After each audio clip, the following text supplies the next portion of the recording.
عن أمير المؤمنين أبي حفص عمر بن الخطاب رضي الله عنه قال: سمعت رسول الله صلى الله عليه وسلم يقول: إنما العمل بالنيات وإنما لكل امرئ ما نوى.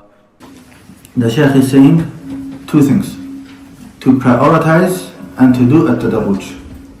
To prioritize and to do at-tadarruj. So he's saying here that you study all of the Islamic sciences. Right? Do not belittle any of the Islamic sciences. So you find some people who study Aqidah, they will belittle fiqh. Those that study fiqh might belittle Aqidah or Hadith. Those that study Hadith will belittle something else. Right? All of that is incorrect. A person, a student of knowledge, needs to study all of the sciences. And I'm going to explain in a second how they are all linked. Because even if you claim to be an expert in Aqidah, and if you don't know the other sciences, you're not an expert in Aqidah, you can't. So you have to study all of the sciences. And then later on, after you've studied everything, if you want to specialize in one, then no problem, you can specialize more in one. So the Shaykh, he says, giving attention to the different subject in your search and giving precedence to the most important respectfully. So even though we've said we study all of them, there's also an ordering in what you study them. This is where the tadarruj part comes in. Tadarruj is the concept which means to level up in stages. To level up in stages. So for example, let's say you're a new Muslim, so that means we got no knowledge. There's two classes. There's one class teaching you how to pray your salah, and then there's another class which is regarding the Arabic language. Which one would you tell this new Muslim to go and study? Salah. Okay, does that mean you're belittling the Arabic language? Are you saying Arabic's not important? No, but right now what's more important for this person? Salah. He needs to pray every single day. So likewise, with all of the Islamic sciences, okay, you start with the basics like your Aqidah and your fiqh in terms of what you need on a day-to-day basis, your salah and so on, and then you move on to the other ones later on. And once you have a foundation in each science, then after that, if you want to specialize in one, then you can specialize in one. Now, I just hinted towards the fact that even if a person considers himself to be a specialist in a certain science, if he doesn't know the other sciences, the other subjects, then even the one that he claims to have studied for a number of years, he can't be an expert in that. And this is because all of the subjects, all of the Islamic sciences are linked together, they intertwine, they overlap with one another. And how do they overlap? They overlap in four different ways. Number one, At-Tadakhul Al-Istimdadi. At-Tadakhul Al-Istimdadi. What that means is that they all overlap in terms of their derivation, where they are derived from. They all come, ultimately, the simple answer for every science is that they are all based upon what? The Quran and Sunnah. They are all derived from the Quran and Sunnah. And then there are certain sciences which are taken from other places as well, but the general foundation for all sciences is the Quran and Sunnah. So all of them come back to the same place. For example, imagine you got a family and you got 10 kids. Even if the 10 kids move out, right, they all have that same connection, which is that they're all from the same place, the same parents. Okay, so similar to that. Number two is At-Tadakhul Al-Mawdu'i. Al-Mawdu' means what? No, attainment. Reasonable. Reasonable. Sorry? Reasonable. Okay. Any topics? Right. Good job no one said the hadith meaning of mawdu'. In hadith, what's the hadith mawdu'? Fabricated, right. There's a story, so in hadith, mawdu' means fabricated. Hadith completely made up. There was a Sheikh, he was traveling, he went to Ta'if, and after Salah, the Imam that led the Salah, he started to read from a book, and he mentioned so many ahadith, and this Sheikh listening, he's thinking, subhanAllah, I've never heard of these ahadith before. So let me go to the Imam and ask him, where has he got this hadith from? I'm a Sheikh, I've studied, I know hadith generally. It doesn't mean I know every single hadith, but let's just see where he's got them from. So the Imam said, oh, it's a beautiful book. The book is called Al-Mawdu'at by Ibn al-Jawzi. And the Imam thought that Mawdu'at means topics. All these hadiths are regarding different topics. And the Shaykh said, no, Mawdu' and hadith means fabricated. Ibn al-Jawzi gathered all the hadiths which have been fabricated. So every hadith you mention is a made up hadith. So So it's very important to know the meaning of words of different subjects, and that actually links with this point. So the second way how sciences overlap one another in terms of their mawdu', the subject matter, the topic itself. And what that means is that one issue, one topic, one concept can be studied in more than one subject. Right, I'll give you a very simple example. Bismillah ar-Rahman ar-Rahim. Bismillah ar-Rahman ar-Rahim can be studied in tajweed, and it can be studied in qira'at, and how to join it with isti'adha and the Fatiha, and where do you stop, do you not stop, and all of that. And then it's studied in Arabic language in terms of its i'rab. Then it's studied in balagha, because there are some words missing in terms of the meaning for those that know the i'rab. And then it can be studied in fiqh. Is it an ayah of Surah Fatiha? Is it not an ayah? If it is an ayah, do you recite it in salah? And if you do recite it in salah, do you recite it aloud? Do you recite it quietly? And so on. The Bismillah has not changed. It's still Bismillah ar-Rahman ar-Rahim. But you can see that all these different subjects are studying the same thing, but from different angles. And sometimes they study, they discuss the same thing, even from the same angle, but the way they discuss it is different. For example, is Basmala part of Surah Fatiha or not? The fuqaha have their way of explaining it. The scholars of qira'at have their own answer. Generally in fiqh, what's most widespread is the correct opinion is Basmala is not part of Surah Fatiha. Because of the hadith, قَسَمْتُ الصَّلَاةَ بَيْنِي وَبَيْنَ عَبْدِي نِصْفَيْنِ, that Allah says, I've split Surah Fatiha in two parts. One's between me and one's between my slave. And then, if the slave recites Alhamdulillahi Rabbil Alameen, then Allah says this.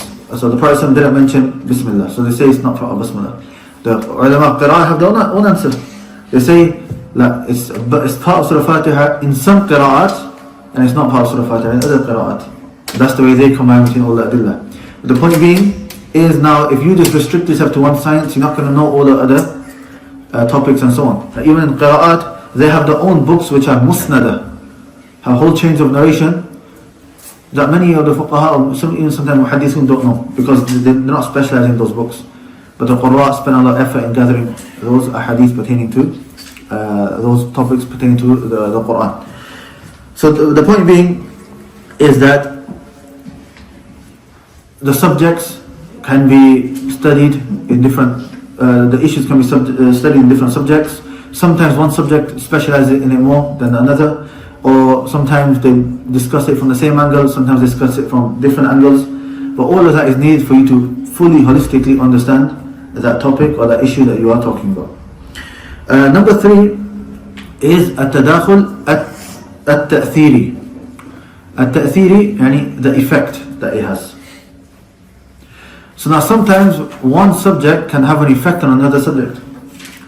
For example, you have a principle in usul al-fiqh that will affect a person's fiqh. You have a ruling in the Arabic language that will affect the way you understand and derive the ruling from the hadith. And that's why you'll find, subhanAllah, sometimes you'll find some of Ahlul Bid'ah, when they explain books of Arabic language, somebody may say, oh, can I study Ahlul Bid'ah? It's only Arabic language. But what's happened is that they'll make up rules in Arabic language which aren't correct, but the only reason they've done that is so that they can apply it and prove the deviances in the science of Aqidah. For example, they will say, Allah subhanahu wa ta'ala says in the Quran to Musa alayhi salam, قَالَ لَن تَرَانِي, he will not be able to see me, O Musa. So they will say, look, the word lan negates the future. So you will never see Allah, not in this dunya, nor in the akhirah. Whereas Ahl-Sunnah say, in the dunya we can't see Allah, but in the akhirah we can see Allah. Right? There's many proofs for it. Okay? So they've made this principle that lan negates the future. But the ulama Ahl-Sunnah, or ulama not in Aqidah, but ulama in Aqidah, ulama in Hadith, ulama in Qira'at, ulama in the Arabic language, all of the sciences. So they turn around and say, no, who said that? Lan only negates the near future, it doesn't necessarily negate the far future. So it negates the near future, i.e. Allah said to Musa, you won't see me in this dunya, but not the far future, which is the akhirah. You will see Allah in the akhirah. As per authentic hadith, إِنَّكُمْ سَتَرَوْنَ رَبَّكُمْ, verily you will see Allah. وَجُوهٌ يَوْمَئِذٍ نَاظِرَةٌ إِلَىٰ رَبِّهَا نَاظِرَةٌ, the day of judgment you will be looking at Allah. And so many other adillah. The fourth way it is connected is التداخل التحصيلي, attainment. التحصيلي.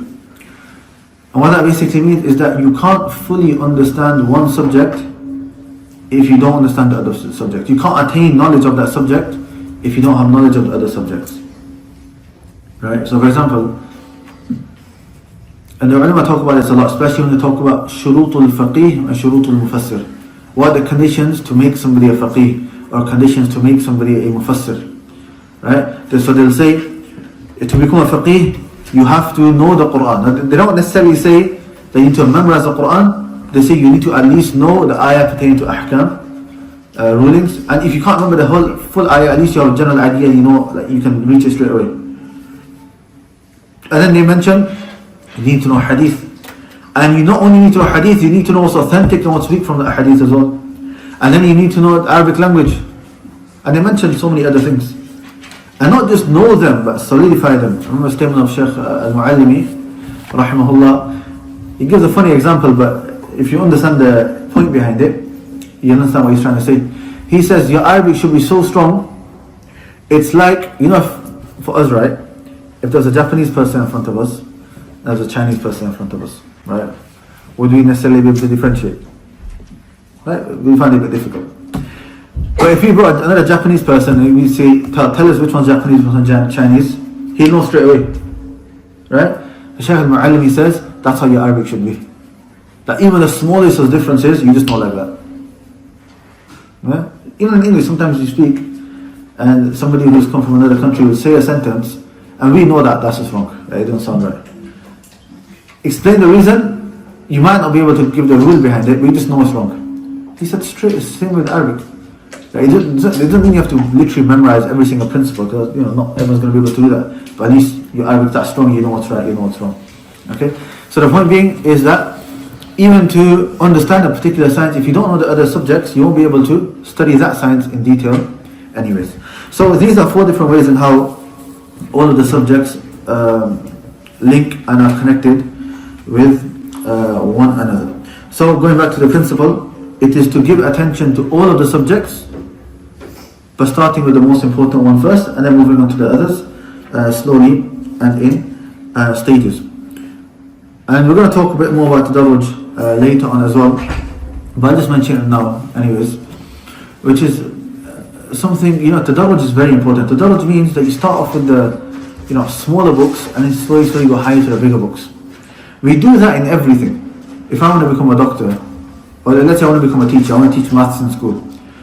You can't just turn up to school and start teaching, right? You've got your GCSEs first, then you have to do your A-levels, then you get a degree. Can you start teaching straight after the degree? No. You've got the teacher training. And only after they give the thumbs up, then you can teach.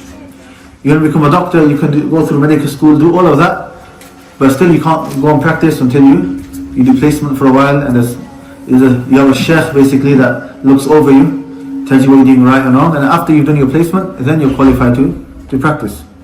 So there's a way of doing everything. And what happens, subhanAllah, is when it comes to studying Islam, the methodology people take is, right, search this issue in Islam Q&A, or nowadays ChatGPT, and watch a few YouTube videos and that's it, start giving fatwa. But no, person needs to start with the smaller books and move up. For example, a very famous book is called Bulugh al-Maram. Bulugh al-Maram and Adillat al-Ahkam by Ibn Hajar al-Asqalani. This hadith book has approximately 1300 hadith in it. And it's an amazing book. If you memorize that book and you know it inside out with its rulings, then the ulama say you can do fatwa, like you've got a solid foundation. The problem with this is I personally don't know anyone in the English language who's explained the full book.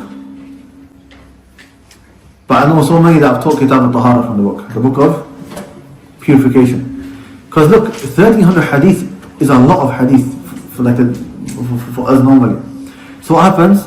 They explain the first chapter, Bab al-Miyah, chapter of water, and they move on to some issues pertaining to wudu, and then they move on to salah. And when they finish salah, about there, class stops.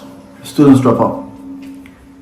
And they don't finish. And that happens to a lot of students. We mentioned last time. They'll become a scholar of the first page of every book, but after that they don't really know anything. So even the teachers will say this. They'll say that when we teach tahara and salah, we find it difficult. The students are, and every issue, Albani said this, and Ibn Abbas said this, and They're arguing with us. But as soon as we finish salah, we get to zakah, class is quiet, we're chilling, we're relaxing. Comes to mu'amalat, transactions, no one's causing us any issues. Right? Why? Because Bulugh al-Maram is a big book. Why have you not started with Arba'in Nawawiyya, the 40 hadith al Nawawi, or Umd al-Ahkam, 300, 400 hadith, all authentic as well? You know, again, some people get a bit too excited and pull out Bukhari. MashaAllah, Bukhari, amazing book, from the foundational books. Come, let's get 6,000-7,000 hadith in it. Right? So, you need to go in stages. We do that in everything. Why don't we do it when it comes to studying as well? Now, Abdullah Bik.